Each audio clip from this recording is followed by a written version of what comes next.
ಎತ್ತರವಾದಂತಹ ಕೈಲಾಸ ಬೆಟ್ಟದಿಂದ ಕೆಳಗಿಳಿದು ಬಂದೇ ಇಲ್ಲ. ಏನು ಹೇಳುದು ಬಾವ, ಎಲ್ಲಿ ನೋಡಿದ್ರು ಮಹಿಷನ ಬಾಧೆ ತಡ್ಕೊಳ್ಳಿಕ್ಕೆ ಆಗುದಿಲ್ಲ. ನಾನು ಆ ಬಗ್ಗೆ ಯೋಚಿಸ್ತಾ ಇದ್ದೇನೆ. ಕಳವಹಿಷನನ್ನು ವಧೆ ಮಾಡುವುದು ಯಾವ ರೀತಿಯನ್ನು ಹಾಗೆ ನೀನು ಬಂದೇ ಇಲ್ಲ. ಹತ್ತಿರದಲ್ಲಿಯೇ ಚಂದ್ರಕಾಂತ ಶಿಲೆ ಇದೆ, ಕುಳಿತು ಯೋಚಿಸಿಕೊಳ್ಳು.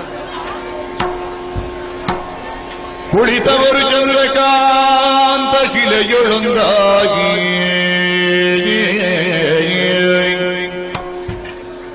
ಕುಳಿತವರು ಚಂದ್ರಕಾಂತ ಶಿಲೆಯೊಳೊಂದಾಗಿ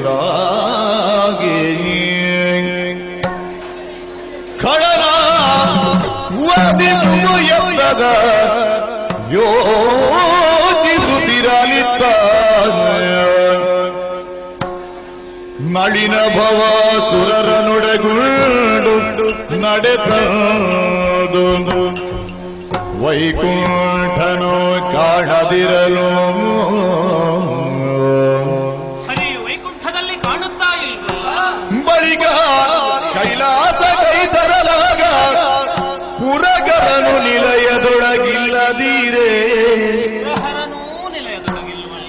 ಕಳವಳಿಸೆಯೇ ಬಳಿಕವರು ಕಳವಳಿಸೆಯೇ ಬಳಿಕವರು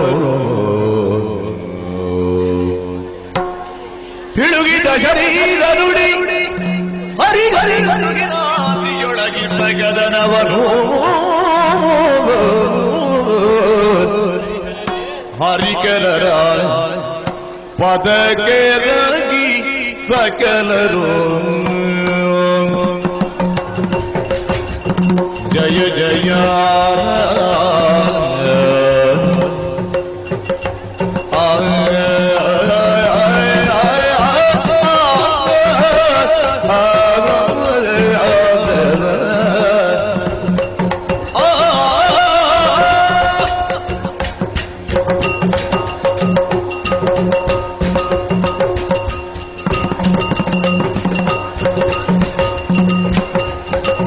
ಹರಿಕರರ ಪದಕ್ಕೆ ರಗಿ ಸಕಲರು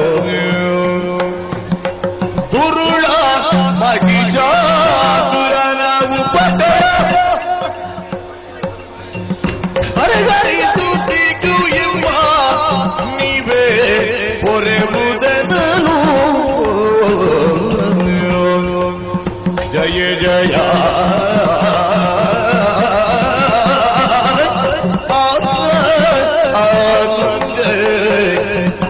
ಹರಿ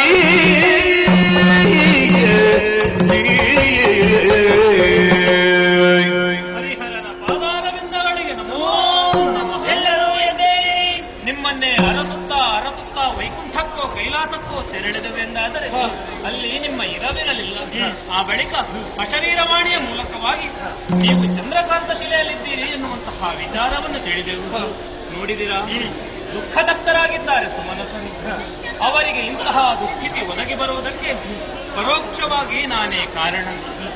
ಮಹಿಯಲ್ಲಿ ಸಂಜನಿಸಿದ ಮಾಲಿನಿ ಜಾತನಾದ ಮಹಿಷ ಭಕ್ತಿಯ ಮೂಲಕವಾಗಿ ನನ್ನನ್ನು ಒಲಿಸಿ ಶ್ರೇಷ್ಠವಾದಂತಹ ವರವನ್ನು ಪಡೆದುಕೊಂಡು ಗರ್ವಿಷ್ಠನಾಗಿ ಸ್ವರ್ಗವನ್ನಡರಿದ. ಸಜ್ಜನರಾದ ಸುಮನಸರನ್ನು ಗಾರುಗೆಡಿಸಿದ. ಕೇವಲ ಸ್ವರ್ಗಲೋಕವನ್ನು ಮಾತ್ರವೇ ವಶಪಡಿಸಿಕೊಂಡದ್ದಲ್ಲ, ಜಗ ಮೂರನ್ನೂ ಕೂಡ ಕೈವರ್ತಿಸಿಕೊಂಡು ತಾನೋರು ಅಮಿತ ವಿಕ್ರಮೆ ಎನ್ನುವ ಹಾಗೆ ಮುಂದುವರಿಯುತ್ತಾ ಇದ್ದಾರೆ. ಕರ್ಮ ಸಾಕ್ಷ್ಯರಾದ ಸೂರ್ಯಚಂದ್ರರೂ ಕೂಡ ಭೀತಿಗೊಳಗಾಗಿದ್ದಾರೆ. ಜೀವ ದೇವರ ಸಂಬಂಧವಾದ ಯಾಗ ಯಜ್ಞಾದಿ ಸತ್ಕಾರ್ಯಗಳು, ಜೀವಾತ್ಮ ಸಂಬಂಧವಾಗಿರುವ ತಪಸ್ಸು, ಜೀವ ಜೀವನ ಸಂಬಂಧಿಕವಾದ ದಾನ ಧರ್ಮಾದಿ ಕ್ರಿಯೆಗಳು ಯಾವುದೂ ನಡೆಯುತ್ತಾ ಇಲ್ಲ. ನಮ್ಮನ್ನು ಯಾರೂ ಕೇಳುವವರೇ ಇಲ್ಲ. ಎಲ್ಲರ ಬಾಯಿಯಲ್ಲಿಯೂ ಮಹಾಬಲನಾದಂತಹ ಮಹಿಷ. ಹಾಗಾಗಿ ಮದೋನ್ಮತ್ತನಾದಂತಹ ಆತನನ್ನು ವಧಿಸುವರೇ ಏನಾದರೂ ಉಪಾಯ ಕೊಡಬೇಕು. ಇಷ್ಟು ಒಂದು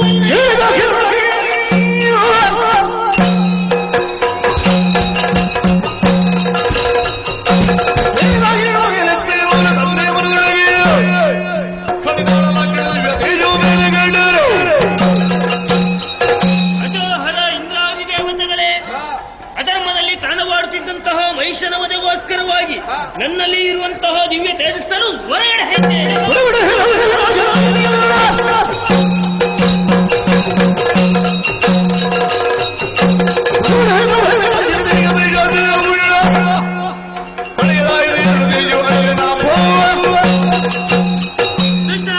ಮಹಿಷನ ವಧೆಗೆ ನನ್ನಲ್ಲಿ ಅಡಕವಾಗಿರುವಂತಹ ದಿವ್ಯ ಶಕ್ತಿಯನ್ನು ಹೊರಗಡೆ